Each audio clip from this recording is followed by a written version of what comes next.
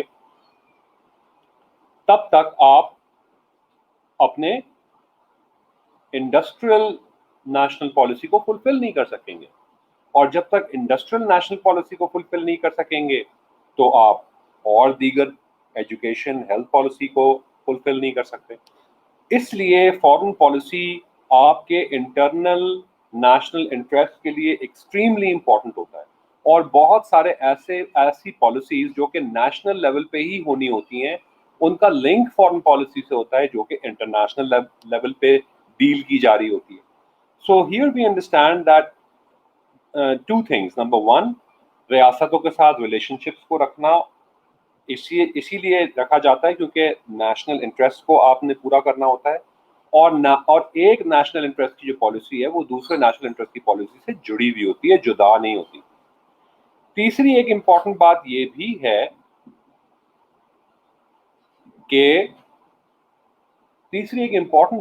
بھی ہے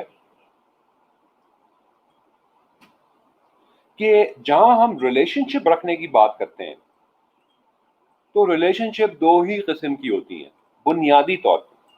اگر ہم انسانوں کی ریلیشن شپ کی ایگزامپل لیں تو ہم دیکھتے ہیں کہ انسان اپنے ساتھ یا تو دوستی کا رشتہ رکھتا ہے یا دشمنی کا رشتہ رکھتا ہے، یا کبھی کبھار نیوٹرالٹی کا بھی رشتہ ہوتا ہے، لیکن نیوٹرالٹی کا رشتہ کوئی رشتہ نہیں ہوتا۔ انٹرنیشنل ریلیشنز میں بھی یہی ان تین قسم کے ریلیشن شپس رکھے جاتے ہیں ریاستوں کے ساتھ، اسٹیٹس کے ساتھ، اور یہ جاننا بہت ضروری ہوتا ہے کہ کس سے آپ دشمنی کریں گے، کس سے آپ دوستی کریں گے، اور کس سے آپ نیوٹرل رہیں گے۔ یہ تینوں ریلیشن شپس بہت عقل مندی اور وزڈم کے ساتھ اور ڈیلیبریشن کے ساتھ طے کی جاتی ہیں کہ کون سی کنٹریز کے ساتھ دشمنی ہی رکھنی اور کون سی کنٹریز کے ساتھ دوستی ہی رکھنی، اور کون سی کنٹری کے ساتھ ہم نے نیوٹرل رہنا ہے۔ لیکن الٹیمیٹلی یہ رشتے طے ہوتے ہیں آپ کے قومی مفاد کو مد نظر رکھتے ہوئے، یعنی کہ نیشنل انٹرسٹ کو مد نظر رکھتے ہوئے۔ So every state must know about their national interests, and once they know about their national interests, only then can they formulate a foreign policy about it, so that these goals can be fulfilled in the international community اور systematically اس کو handle کیا جا سکے۔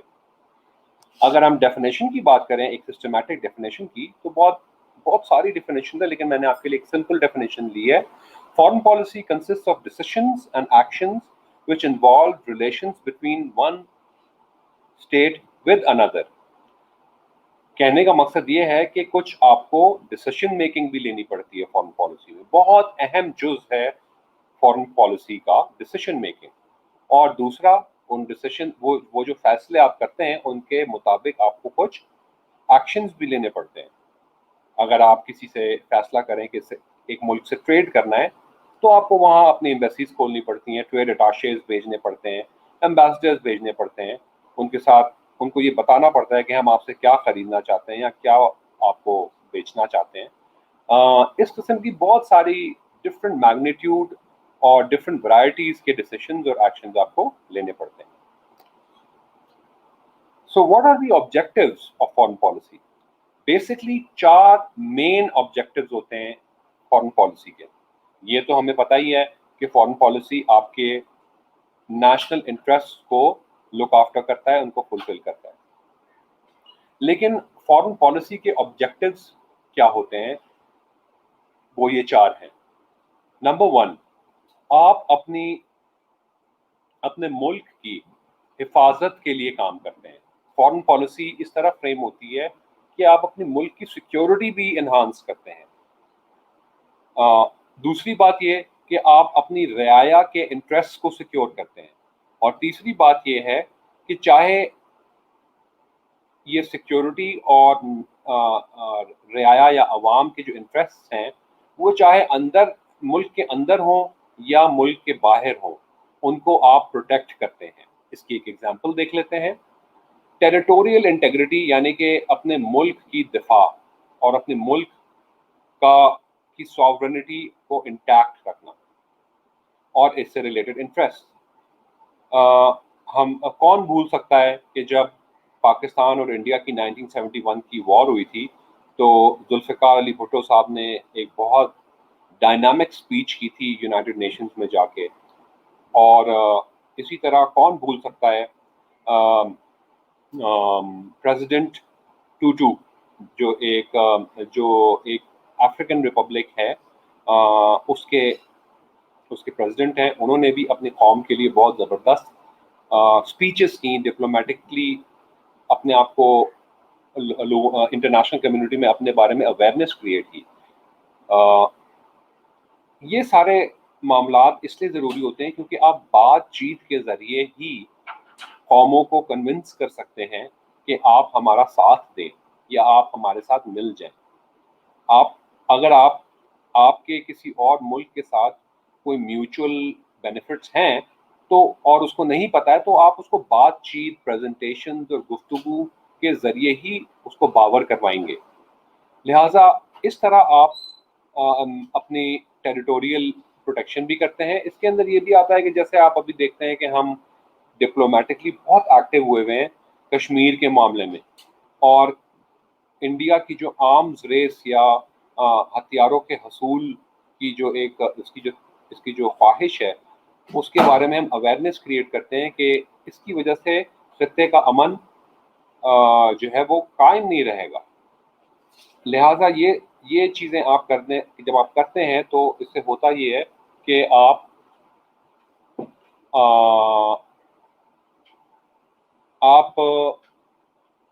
اپنے ملک کا ایک سفیری طور پہ یا ڈپلومیٹک لیول پہ دفاع بھی کر رہے ہوتے ہیں. اور جب آپ یہ کرتے ہیں تو ظاہر سی بات ہے سٹیزنز کا بھی دفاع کر رہے ہوتے ہیں. انٹرسٹ آف دا سٹیزنز کا ایک اور عنصر بھی ہے, وہ یہ ہے کہ بہت ساری چیزیں عوام کو چاہیے ہوتی ہیں جو کہ ریاست خود کبھی کبھار نہیں دے پا رہا ہوتا ہے اور کبھی کبھار دے بھی پا رہا ہوتا ہے. فار ایگزامپل پاکستان کو اگر دیکھا جائے, اور میں آپ کو پاکستان اور امریکہ کی مثالیں دیتا ہوں. پاکستان کی مثال یہ ہے کہ پاکستان کی عوام کو بیسکلی انرجی چاہیے. انرجی کیوں چاہیے؟ انرجی کا مطلب ہے وہ انرجی جو کہ انڈسٹریز کو چلائے. بجلی بیسکلی ہمارے پاس بجلی نہیں ہے, اور بجلی نہ ہونے کی وجہ سے ہماری عوام اشتعال انگیز ہو جاتی ہے, روڈوں پر ٹائر جل رہے ہوتے ہیں وغیرہ وغیرہ. اور چونکہ پاکستان خود جو ہے وہ بجلی بنانے میں خود کفیل نہیں ہے, دیگر مسئلے مسائل ہیں اور وہ سارے مسئلے مسائل وہ خود ہینڈل نہیں کر سکتا, لہٰذا وہ سعودی عربیہ سے اور ایران سے اور چائنا سے اور دیگر ملکوں سے اس مسئلے کو حل کرنے کے لیے مختلف فارن ریلیشنز قائم رکھتا ہے. سبسڈائز تیل ملتا ہے ہمیں سعودی عربیہ سے. ایران سے ہمارا ایک بہت بڑا منصوبہ ہے جس کا نام ہے Iran Pakistan pipe line. 1960s میں یہ منصوبہ بنا تھا اور بدقسمتی سے ابھی تک یہ ہو نہیں پایا ہے. اس کی کیا وجوہات ہیں؟ آف کورس فارن پالیسی سے ہی ریلیٹڈ اس کی وجوہات نہیں ہیں، لیکن بنیادی طور پہ ہمیں یہ دیکھنے کی ضرورت ہے کہ فارن پالیسی ان ساری چیزوں کو پروٹیکٹ اور پروملگیٹ بھی کرتا ہے، یعنی کہ بڑھاتا ہے۔ مینٹین پوائنٹ نمبر 2 ہے to maintain relationships with other states, اور یہ ڈیسائیڈ کریں کہ آپ ان کے ساتھ کانفلکٹ رکھنا چاہتے ہیں یا کوآپریشن رکھنا چاہتے ہیں۔ یہ ہم پچھلے سلائیڈ میں بھی ڈسکس کر چکے ہیں کہ رشتے دو ہی قسم کے ہوتے ہیں، یا تو کنفلکچوئل یا تنازع کے اوپر، یا کوآپریشن کے اوپر۔ ہمارا انڈیا کے ساتھ تنازع ہے کشمیر اور دیگر معاملات کے اوپر، پانی کے اوپر، ڈیمز کے اوپر، ریورس کے اوپر، لہٰذا ہم اسے دوستی کا ہاتھ نہیں بڑھا سکتے جب تک یہ سارے مسئلے مسائل حل ہوں۔ لہٰذا ہماری انڈیا کے ساتھ ایک دشمنی کا ہی رشتہ ہے، اور ہم اس دشمنی کے رشتے کو ہی نبھاتے ہیں، یہ بھی فارن پالیسی کا حصہ ہے۔ ضروری نہیں ہے کہ آپ جنگ کریں ہر وقت، آپ فارن پالیسی کے ذریعے بہت ساری ایسی چیزیں کر سکتے ہیں جس سے جنگ بچ بھی سکتی ہے، اور آپ کا دشمنی کا رشتہ بھی آپ اس سے فائدہ اٹھا سکتے ہیں۔ اسی طرح ہم دیکھتے ہیں کہ ٹرکی کے ساتھ، چائنا کے ساتھ ہمارے کوآپریشن کے تعلقات ہیں، اور ہم ان سے دوستی رکھتے ہیں۔ بعض اوقات یہ بھی ہوتا ہے کہ میں آپ کو جو پچھلا پوائنٹ سمجھا رہا تھا اس میں نے امریکہ کی ایگزامپل آپ کو نہیں دی، لیکن اب دے دیتا ہوں۔ امریکہ کو کے انٹرسٹ کیا ہے؟ امریکہ کا انٹرسٹ یہ ہے کہ اس کی بہت بڑی پاپولیشن ہے، one of the biggest population of the world, اور اس کو اشیاء خرد و نوش چاہیے، اس کو فیول چاہیے، اس کو گاڑیاں چاہیے، اس کو پلاسٹک کے بنی ہوئی چیزیں چاہیے، اس کو لوہے کی بنی ہوئی چیزیں چاہیے، بہت ساری چیزیں چاہیے، اور وہ ساری چیزیں امریکہ خود نہیں بناتا، لہٰذا وہ چائنا سے بہت ٹریڈ کرتا ہے اشیاء خرد و نوش کے لیے، دیگر ممالک ساؤتھ امریکہ سے اور مڈل ایسٹ سے اور پاکستان سے اور انڈیا سے بہت سارا امپورٹ ایکسپورٹ کرتا ہے، تو لہٰذا امریکہ کی بھی کچھ ضروریات ہوتی ہیں، اور اس طرح وہ اپنی سٹیزنز کے انٹرسٹ کو پروٹیکٹ کرتا ہے۔ تیسرا پوائنٹ یہ ہے کہ ڈپلومیسی کا ایک بہت امپورٹنٹ ایلیمنٹ یہ ہوتا ہے کہ آپ اپنی اکنامک کو فروغ دیں۔ آپ کے اکنامک انٹرسٹ بہت امپورٹنٹ ہوتے ہیں۔ اکنامک یہ بعض اوقات یہ ڈیبیٹ چل جاتی ہے کہ اکنامک انٹرسٹ زیادہ امپورٹنٹ ہے یا ملٹری انٹرسٹ، تو اس کا جواب یہی ہے کہ دونوں اتنے ہی امپورٹنٹ ہیں۔ اگر آپ اکانومکلی اسٹرانگ ہوں گے، یہ غور سے بات سن لیجیے گا، اگر آپ اکانومکلی اسٹرانگ ہوں گے تبھی آپ ملٹریلی اسٹرانگ ہو سکتے ہیں۔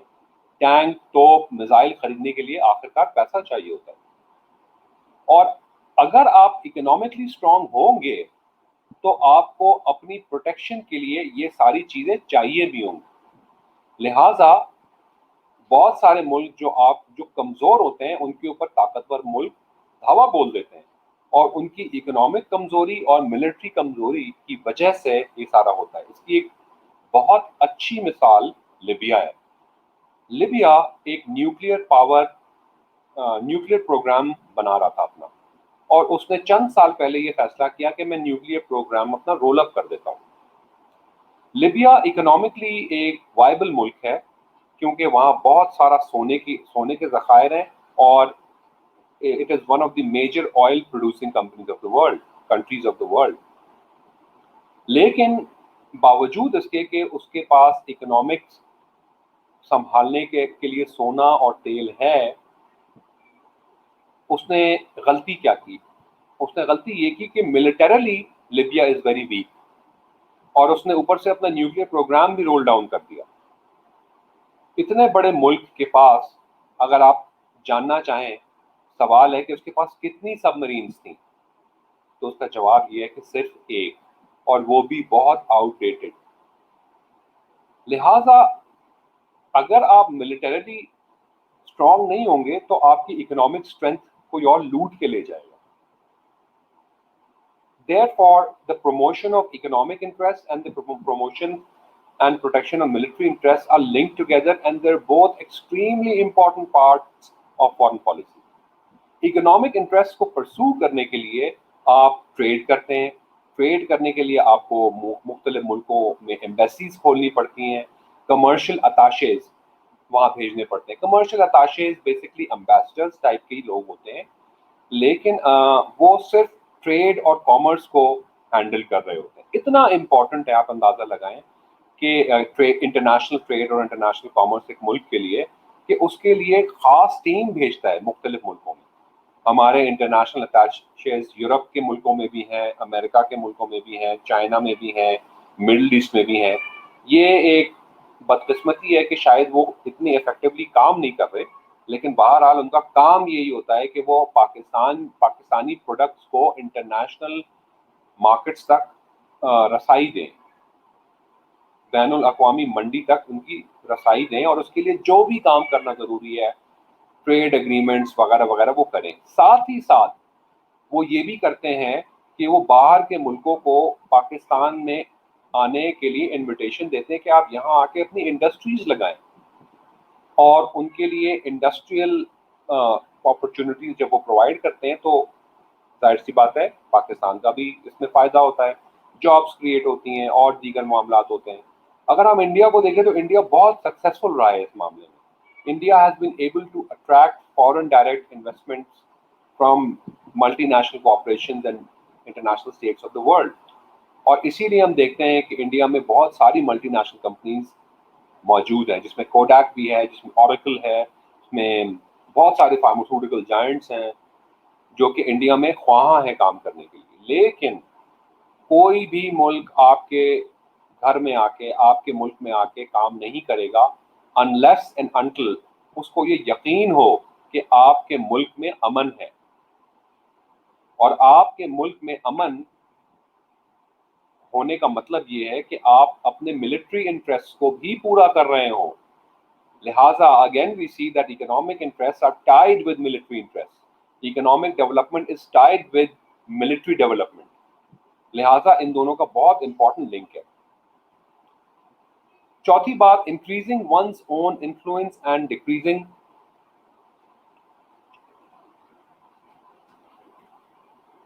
چوتھی بات یہ ہے کہ آپ اپنے انفلوئنس کو بڑھاتے ہیں اور اپنی ڈپینڈنسی کو ڈکریز کرتے ہیں. بہت امپورٹنٹ پوائنٹ ہے. ہر ملک کی خواہش ہوتی ہے کہ وہ بین الاقوامی سطح پر اپنی انفلوئنس بڑھائے, اس کی بات مانی جائے. ایک بجلی نہیں کنٹرول ہو گئی.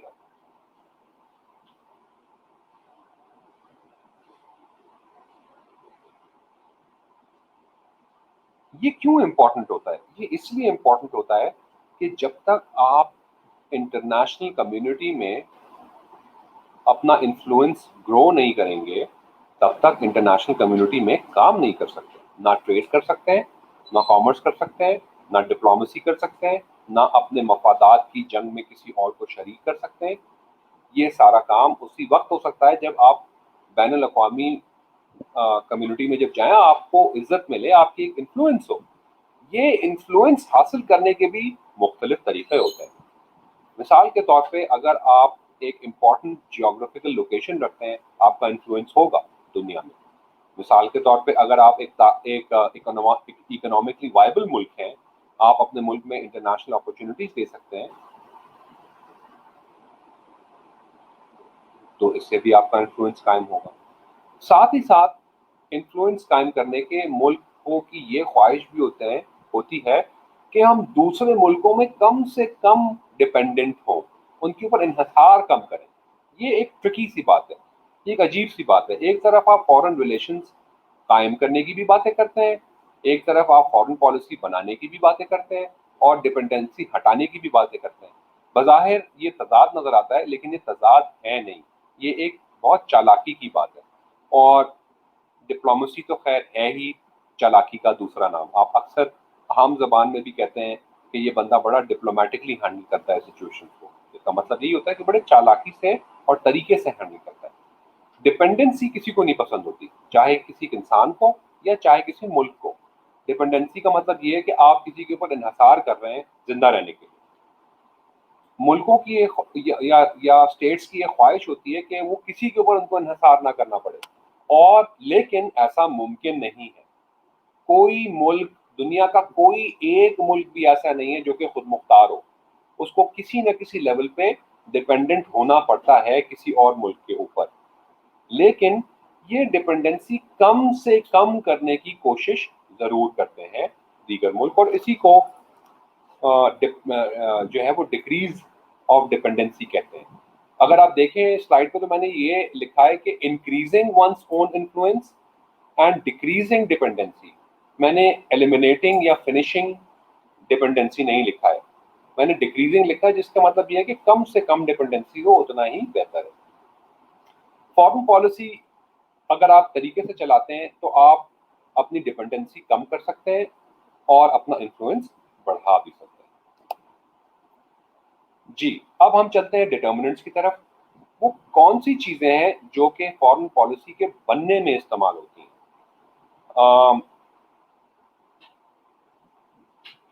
ہر کنٹری اس لحاظ سے مختلف ہوتی ہے، کچھ کنٹریز کے اوپر کچھ خاص چیزیں اثر انداز ہو رہی ہوتی ہیں جس کی وجہ سے وہ فارن پالیسی اپنی اسی طریقے کی بناتی ہیں، اور مختلف کنٹریز کے اوپر مختلف چیزیں اثر انداز ہو رہی ہوتی ہیں، لہٰذا یہ ایک بہت ہی براڈ اور جنرل سینس میں سمجھنے کی ضرورت ہے۔ ہر کنٹری کے ڈٹرمننٹس الگ ہوتے ہیں، لیکن ٹوٹل ڈٹرمننٹس ہم نے سسٹمیٹکلی آئی کی ڈسپلن میں اس کو کیٹیگرائز کیا ہے، ہم وہی دیکھیں گے۔ بنیادی طور پہ دو قسم کے ڈٹرمننٹس ہوتے ہیں۔ ڈٹرمننٹس کا مطلب میں پہلے بھی بتا چکا ہوں کہ وہ کیا what are the factors which determine the making of foreign policy, and these are known as determinants. So determinants or factors or influential factors آپ کچھ بھی سمجھ سکتے ہیں، لیکن ہم determinants کا ہی لفظ استعمال کریں گے۔ There are basically two kinds of determinants: internal factors and external determinants. Internal factors and external factors, or they're also called as internal determinants and external determinants. یہ دونوں کیا ہیں ہم نے یہ لکھا ہوا ہے، ہم ان کو ڈیٹیل میں نیکسٹ سلائڈ پہ ڈسکس کریں گے۔ انٹرنل ڈٹرمننٹس آف فارن پالیسی، سب سے پہلے اس میں سائز آتا ہے۔ جتنا بڑا ایک ملک ہے اتنا ہی بڑی اس کی پاپولیشن ہوگی، اتنی ہی بڑی اس کی جیوگرافیکل باؤنڈری ہوگی، اور جتنی بڑی جیوگرافیکل باؤنڈری ہے اس کا مطلب یہ ہے کہ اتنا ہی مشکل اس کو کانکر کرنا ہے، اور اتنا ہی زیادہ چانسز ہے کہ اس کے اندر ریورز ہوں گے، فارسٹ ہوں گے، معدنیات ہوں گے، پہاڑ ہوں گے، اور یہ ان چیزوں میں بہت ساری بینیفٹس چھپے ہوئے ہوتے ہیں۔ ہم دیکھتے ہیں کہ بلوچستان کے پہاڑوں میں ہمیں سوئی گیس کی کانیں ملی ہیں۔ ایٹ دا سیم ٹائم اگر ہم بات کریں، ہمارے پاس ریورز ہیں، فارسٹ ہیں، ان کو ایگریکلچر کے لیے بہت افیکٹولی یوز کیا جا سکتا ہے۔ اور جہاں تک آپ کی عوام کی بات ہوتی ہے تو عوام جتنی بڑی ہوگی اس عوام کو کانکر کرنے کے لیے 10 دفعہ ایک ملک سوچے گا، اور عوام جو ہے وہ اس طرح سے بھی امپورٹنٹ ہوتی ہے کہ اگر وہ پڑھی لکھی ہوگی تو وہ اس ملک کے انٹرسٹ کو پرسو اور فلفل کرنے کے لیے ایک بہت اہم کردار ادا کر رہی ہوتی ہے۔ The engineers, doctors, managers, media professionals, scholars, etc., all these professions contribute towards the importance of a state, and all these things ultimately contribute towards the dynamics of making foreign policy. The second one is geography. آپ دنیا کے کس خطے میں ہیں آپ کا ملک، اور وہ کن دیگر ملکوں سے اس کی باؤنڈریز ملتے ہیں، یہ بہت امپورٹنٹ پوائنٹ ہے۔ یہ برا بھی ہو سکتا ہے اور اچھا بھی ہو سکتا ہے۔ اگر ہم پاکستان کی جیوگرافی دیکھیں تو وہ افغانستان سے بھی مل رہا ہے، CIS کنٹری سے بھی مل رہا ہے، ایران سے بھی مل رہا ہے، انڈیا سے بھی مل رہا ہے، چائنا سے بھی مل رہا ہے، تھوڑا سا اوپر چلے جائیں تو رشیا کے ساتھ بھی رسائی ہے، اور یہ سارے ملک جو ہیں یہ مڈل ایسٹ سے ملتے ہیں۔ لہٰذا اگر مڈل ایسٹ سے کسی کو پاکستان آنا ہے اور پاکستان اور انڈیا سے کسی کو مڈل ایسٹ جانا ہے تو اس کو پاکستان سے ہی گزر کے جانا پڑے گا۔ پاکستان ایک ان سارے ملکوں کے بیچ میں بیٹھا ہوا ہے، کنیکٹنگ برج ہے، اور اس لیے بھی پاکستان کی بہت زیادہ امپورٹنس ہے. اس وجہ سے بھی ہم دیکھتے ہیں کہ جو سپر پاورز ہیں ان کی ہمیشہ پاکستان کے اوپر نگاہ رہتی ہے، کیونکہ اس سے بہت سارے مسئلے مسائل معاملات ہوتے ہیں. ایک قوم کا کلچر اور ہسٹری کیا ہے کیا نہیں، یہ بہت امپورٹنٹ ہے، اور کوئی بھی قوم یہ اجازت نہیں دیتی اپنی لیڈرشپ کو کہ ان کے کلچر سے سے سے ہٹتی ہوئی فارن پالیسی بنائی جائے. ہمارا کلچر obviously اسلامک بھی ہے، ہمارا کلچر کلچر میں ریلیجن بھی آتا ہے، کلچر میں لینگویج بھی آتی ہے، کلچر میں بہت ساری چیزیں آتی ہیں، لیکن ایک قوم کی امنگیں جو ہیں وہ اپنے کلچر سے بھی جڑی ہوئی ہوتی ہیں، اور کوئی قوم یہ اجازت نہیں دیتی کہ اس کے کلچر کے خلاف کوئی فارن پالیسی بنے یا ایسی فارن پالیسی بنے جو کہ اس کے کلچر کو دبا رہی ہو. ساتھ ہی ساتھ کچھ ایسی قومیں ہیں، کچھ ایسے نیشنز ہیں جن کا کلچر بہت امپورٹنٹ ہو گیا ہے، اور چونکہ وہ قومیں بہت امپورٹنٹ ہیں جیسے کہ امریکہ ہو گیا، چائنا ہو گیا، تو ہم دیکھتے ہیں کہ ان کے کلچرز کس طرح انفلوئنس کر رہے ہیں پوری دنیا کو. آج دنیا کا کوئی ایسا حصہ نہیں ہے جہاں چائنیز ایز اے لینگویج نہیں سیکھی جاتی، اور ایسا کوئی ایسا حصہ نہیں ہے جہاں انگلش بولی نہیں جاتی. ایسا کوئی حصہ نہیں ہے دنیا میں جہاں چائنیز گڈس نہ ملتے ہوں، اور ایسی کوئی جگہ نہیں ہے جہاں امریکن پولیٹیکل انفلوئنس نہ ہو. یہ کلچر کی طاقت ہوتی ہے، لہٰذا کلچر کو فارن پالیسی سے اس طرح سے لنک کیا جا سکتا ہے. نیکسٹ پوائنٹ ہے اکنامک ڈیولپمنٹ. ایک ملک کتنا اکنامکلی ڈیولپڈ ہے یا کتنا ویک ہے، یہ ایک بہت اہم چیز ہے اس کی فارن پالیسی کو پورا کرنے کے لیے. مثال کے طور پہ اگر آپ نے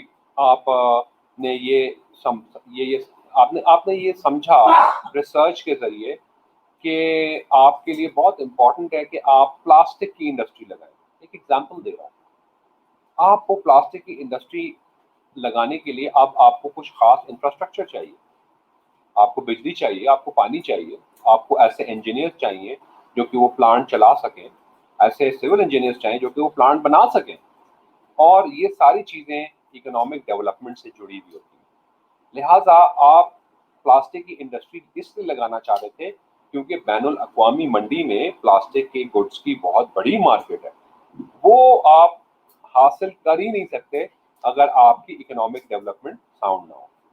اسی سے لنکڈ کرتا ہوا ٹیکنالوجی بھی آ جاتا ہے جو کہ نیکسٹ انٹرنل ڈٹرمننٹ ہے.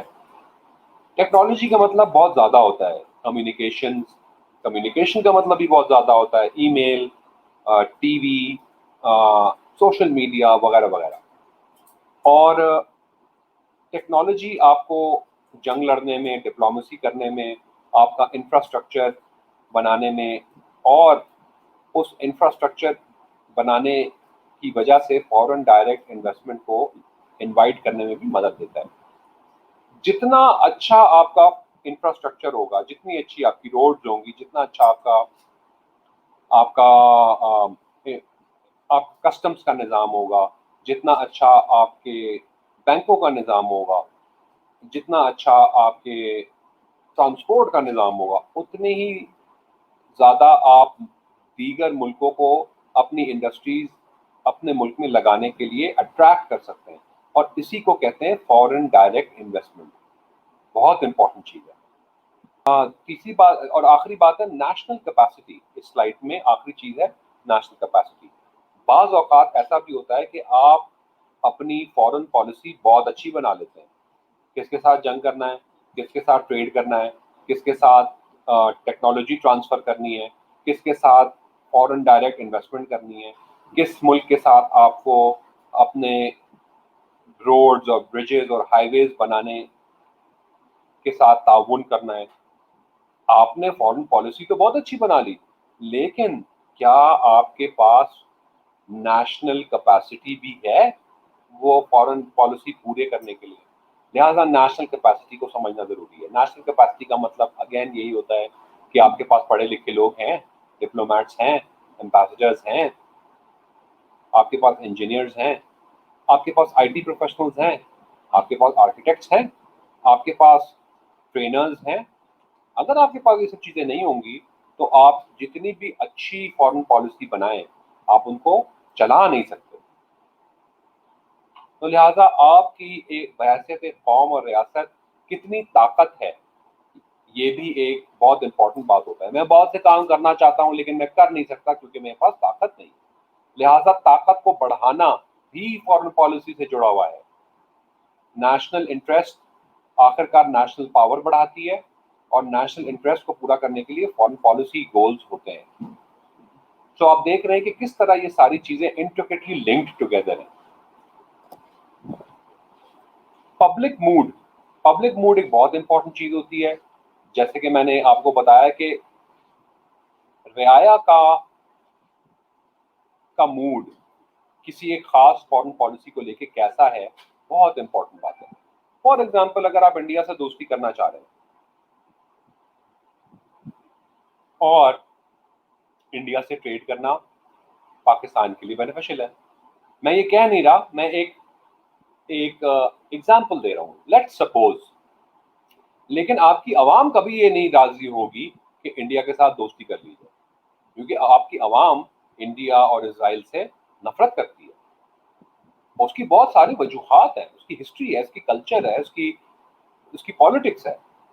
وہ وجوہات جو بھی ہوں، لیکن آپ پبلک موڈ کو اپسیٹ نہیں کر سکتے، اور کوئی ایسی فارن پالیسی نہیں بنا سکتے جس کی وجہ سے آپ کی پبلک اوفینسو موڈ میں آ جائے.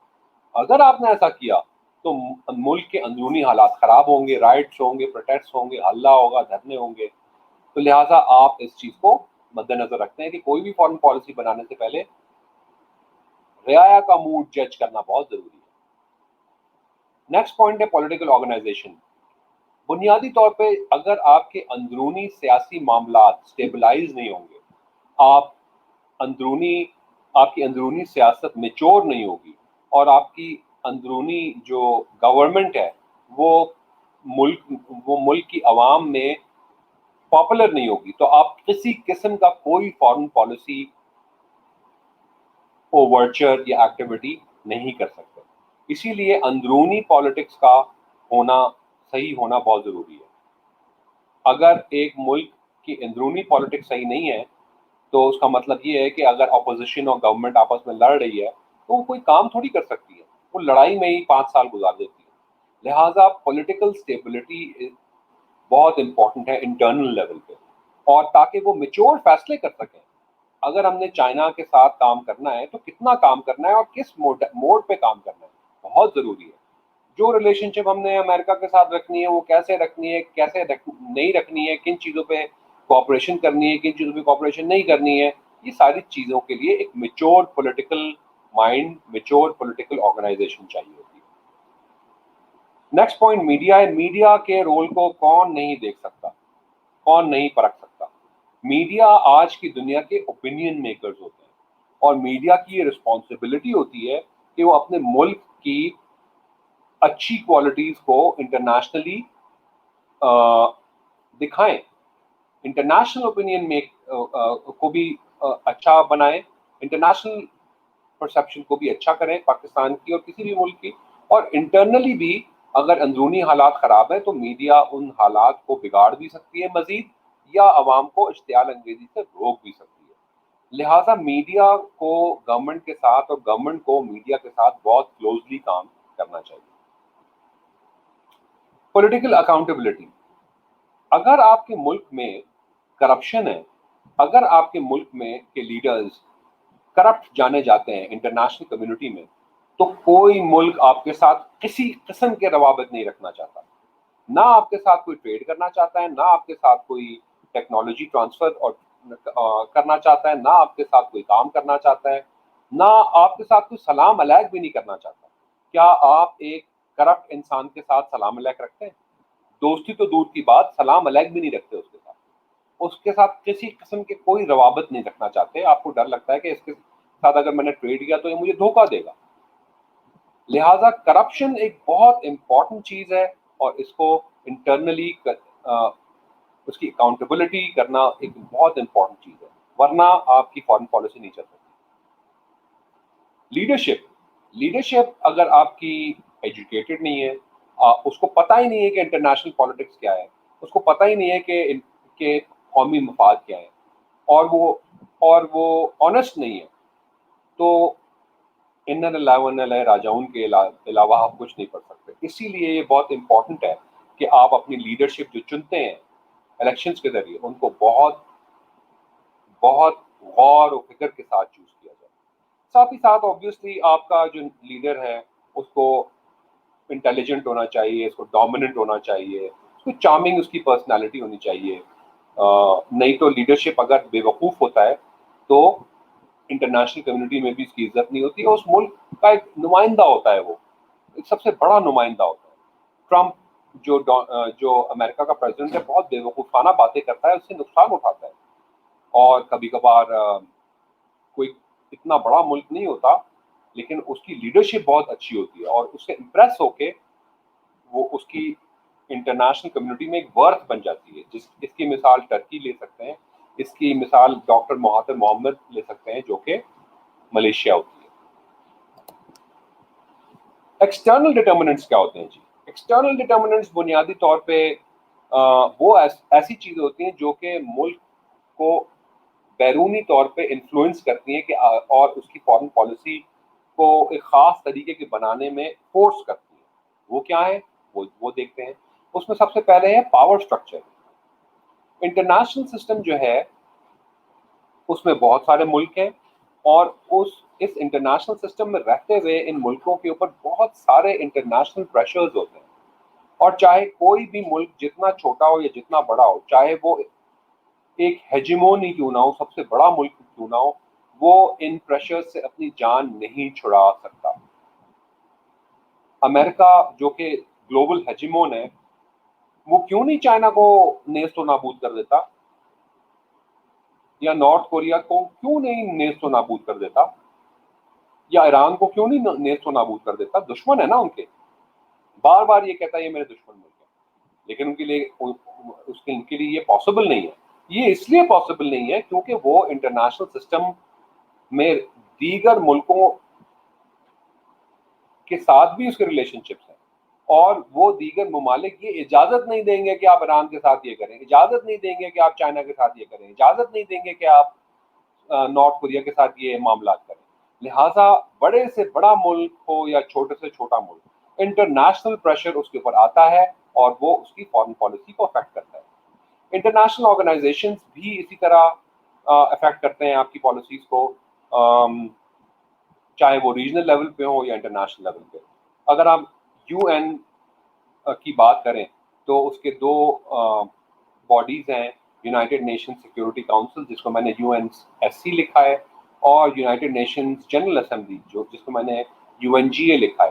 تو چاہے جنرل اسمبلی ہو یا سیکورٹی کاؤنسل, آپ ان کے پاس اپنے دیگر مسئلے مسائل لے جاتے ہیں, اور وہ آپ کو ان دیگر مسئلے مسائل کو حل کرنے کے لیے ایک پلیٹ فارم پرووائڈ کرتے ہیں. لہٰذا انٹرنیشنل آرگنائزیشن کا ایک بہت بڑا رول ہوتا ہے. اگر آپ اس کو صرف پالیٹکس سے ہٹ کے بھی بات کریں تو اسی طرح ریجنل آرگنائزیشن جیسے سارک ہے, اس میں انڈیا, پاکستان, بنگلہ دیش, بھوٹان اور اس ساؤتھ ایشیا کے خطے کے بہت سارے ملک انوالوڈ ہیں, وہ بھی اس چیز کو یوز کرتے ہیں, ان پلیٹ فارمز کو یوز کرتے ہیں. Reaction of the international communities are third point of external determinants. آپ کسی قسم کی فارن پالیسی جو بناتے ہیں اس کے پیچھے آپ کو یہ خیال ضرور رکھنا پڑتا ہے کہ آپ ڈپینڈنٹ ہیں دنیا کے دیگر ملکوں کے اوپر, جس کو ہم انٹر ڈپینڈنس کہتے ہیں, اور انٹر کنیکٹڈ بھی ہیں, یعنی کہ آپ دیگر ملکوں کے ساتھ مختلف معاملات کی وجہ سے جڑے ہوئے بھی ہیں, اور یہ کمپرومائز یعنی کہ ان کو نقصان نہیں پہنچایا جا سکتا. لہٰذا اگر آپ کوئی ایسی فارن پالیسی بناتے ہیں جس سے آپ کا انٹر ڈپینڈنس اور انٹر کنیکٹڈنس ہارم ہوتا ہے, وہ فارن پالیسی آپ نہیں ایکسرسائز کر سکتے. اس کی مثال یہ ہے کہ مثال کے طور پہ آپ اگر کسی ایک ملک کے ساتھ ٹریڈ کر رہے ہیں, لیکن وہ ملک اور اس ملک کے ساتھ آپ ٹریڈ کرتے ہیں اور کوئی دغے بازی کر دیتے ہیں, تو وہ ملک آپ کا یہ جو آپ کے معاملات ہیں یہ پوری دنیا دیکھے گی اور پوری دنیا ایک ریاکشن شو کرے گی اس کے لیے. لہٰذا یہ ریاکشن جو آپ دوسرے ملکوں کے دماغ میں ڈال دیں گے وہ بہت ضروری ہے، کیونکہ اسی آپ مختلف ملکوں کا موڈ جو ہے وہ اچھا رکھنا چاہتے ہیں. اگر آپ ایک ملک کے ساتھ زیادتی کرتے ہیں یا بدماشی کرتے ہیں یا بے ایمانی کرتے ہیں تو اس سے دیگر ملکوں کے موڈ بھی خراب ہوتے ہیں. لہٰذا آپ کو ہر ملک کا جو اسپیشلی وہ ملک جو کہ آپ کے لیے امپورٹنٹ ہے اس کے موڈ کا اور اس کے ریاکشن کا بھی خیال رکھنا پڑتا ہے. The fourth point is alliances. Alliances بہت امپورٹنٹ ہوتے ہیں اس لیے کیونکہ آپ اس کو ملٹری کے لیے، alliances کا مطلب ہے گٹھ جوڑ بنانا. یہ گٹھ جوڑ آپ ملٹری کوآپریشن کے لیے یوز کر سکتے ہیں، اسٹریٹجک کوآپریشن کے لیے یوز کر سکتے ہیں، ٹریڈ کو انہانس کرنے کے لیے، ٹیکنالوجی سیکھنے کے لیے، اپنے لیبر کو دوسرے ملکوں میں جا کے کام کرنے کے لیے. یہ بہت امپورٹنٹ چیزیں ہوتی ہیں اور ان کے لیے ٹریٹی سائن ہوتی ہیں، انٹرنیشنل اگریمنٹ سائن ہوتے ہیں. لہٰذا آپ کو کچھ خاص ملکوں کے ساتھ الائنسز فارم کرنے پڑتے ہیں. فار ایگزامپل اگر ہم امریکہ کی بات کرتے ہیں تو اس کے الائنسز ہیں، یورپ کے ساتھ الائنسز ہیں، آسٹریلیا کے ساتھ الائنسز ہیں، جاپان کے ساتھ، اور وہ دیگر امور میں ایک دوسرے کے ساتھ کوآپریٹ کرتے ہیں. ساتھ ہی ساتھ اگر آپ پاکستان کو دیکھیں تو اس کا چائنا کے ساتھ الائنس ہے، رشیا کے ساتھ ایک الائنس بنتے ہوئے نظر آ رہا ہے، سعودی عربیہ، ایران. بہت ضروری ہوتا ہے کہ خطے کے ملکوں کے ساتھ اور انٹرنیشنل اور خطے سے نکلتے ہوئے ملکوں کے ساتھ بھی آپ کے الائنسز ہوں. اور آخری پوائنٹ ہے پرسیپشن مینجمنٹ، اس کو ہم ڈسکس کر چکے ہیں، لیکن بنیادی طور پہ یہ ہوتا ہے کہ کوئی بھی فارن پالیسی آپ بناتے ہیں یا تو اس کی وجہ سے آپ کی عزت میں اضافہ ہوتا ہے یا آپ کی ذلت میں اضافہ ہوتا ہے. تو آبویسلی ہر ملک کے لیے امپورٹنٹ ہوتا ہے کہ وہ اپنی شان، اپنی وقار اور اپنی پریسٹیج کو انٹرنیشنل کمیونٹی میں مینٹین کرے، نہ کہ اپنے لیے بے عزتی کا سامان کرے.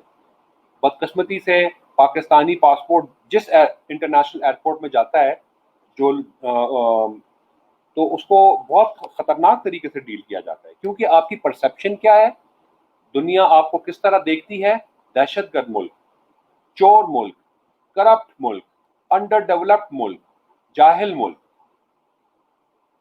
تو آپ کو اسی طریقے سے ریسپشن ملتا ہے. آپ میں سے کچھ لوگ شاید دبئی بھی گئے ہوں گے، کچھ لوگ ملیشیا گئے ہوں گے، کچھ لوگ اور ملکوں میں گئے ہوں گے. جب آپ وہاں جاتے ہیں تو آپ کو شک کی نگاہ سے دیکھا جاتا ہے. لہٰذا انٹرنیشنل پرسیپشن یا امیج کو بہت امپورٹنٹ ہے مینیج کرنا. اور ایک شخص جب ایک پاکستانی باہر جاتا ہے تو وہ اپنے ملک کا امبیسڈر بن جاتا ہے، چاہے وہ 2 دن کی چھٹی کے لیے جائے یا 5 سال کی پڑھنے کے لیے جائے یا 10 سال کی امیگریشن کر کے وہاں کام کر رہا ہو.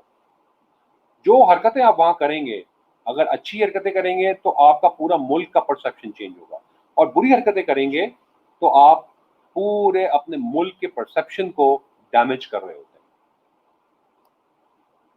آخر میں ہم دیکھیں گے کہ tools of foreign diplomacy, foreign policy کیا ہوتے ہیں.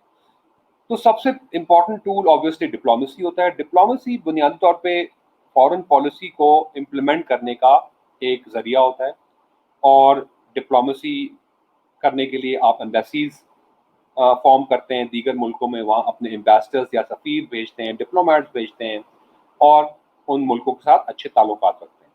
یہ 9 طریقوں سے کیا جا سکتا ہے جن کو ہم 9 ٹریکس کہتے ہیں. آپ کی گورنمنٹ بھی یہ کام کر سکتی ہے، گورنمنٹ ٹو گورنمنٹ، یعنی کہ پاکستان کی گورنمنٹ اور چائنا کی گورنمنٹ آپس میں سفارت کاری کرتی ہے ایک سرکاری لیول پہ. اس کو ہم کہتے ہیں گورنمنٹ لیول آف ڈپلومیسی. دوسری بات ہوتی ہے ٹریک 2 جس کو ہم پروفیشنل کانفلکٹ ریزولوشن بھی کہتے ہیں. کوئی بھی امپورٹنٹ بندہ آپ کے ملک کا یہ کام کر سکتا ہے. کچھ لوگ ایسے ہوتے ہیں جو کہ آپ کے ملک کے لیے بہت امپورٹنٹ جاتے ہیں اور ان کی انٹرنیشنل کمیونٹی میں بہت زیادہ عزت ہو جاتی ہے. ہم دیکھتے ہیں بل گیٹس کی پوری دنیا میں عزت ہے کیونکہ وہ مائکروسافٹ کا اونر ہے، لہٰذا وہ اب اپنے ملک کی ڈپلومیسی کے لیے کام کر رہا ہے. اسی طرح جو نارتھ کوریا اور امریکہ کے درمیان جو سخت تنازعات تھے جس کی وجہ سے نیوکلیئر وارفیئر کی باتیں ہو رہی تھیں، تو امریکہ کا ایک اسپورٹ اسٹار باسکٹ بال پلیئر ڈینس راڈمن نے نارتھ کوریا اور امریکہ کے درمیان دوستی کرا دی اور ان کو مذاکرات کے ٹیبل پہ لے آیا. اسی طرح انڈیا میں امیتابھ بچن جو ہے وہ بہت امپورٹنٹ رول پلے کرتا ہے اسرائیل کے ساتھ انڈیا کی دوستی کرانے میں. ہم اسی طرح دیکھتے ہیں کہ انڈیا کا ایک اسٹیل انڈسٹریل اور مطلب اسٹیل انڈسٹری اونر تھا سجن جندال نواز شریف کا بہت اچھا دوست ہے، کیونکہ نواز شریف صاحب بھی یہاں اسٹیل کا کام کرتے ہیں، فاؤنڈری ہے ان کی، اتفاق فاؤنڈری. سو سجن جندال حالانکہ ایک انڈین ہے اور نواز شریف ایک پاکستانی ہے.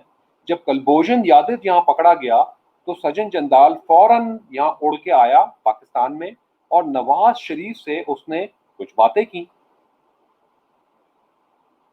اس کی وجہ سے آپ یہ دیکھتے ہیں کہ نواز شریف صاحب نے کلبھوشن یادو کے اوپر کتنا ہلکا ہاتھ رکھا.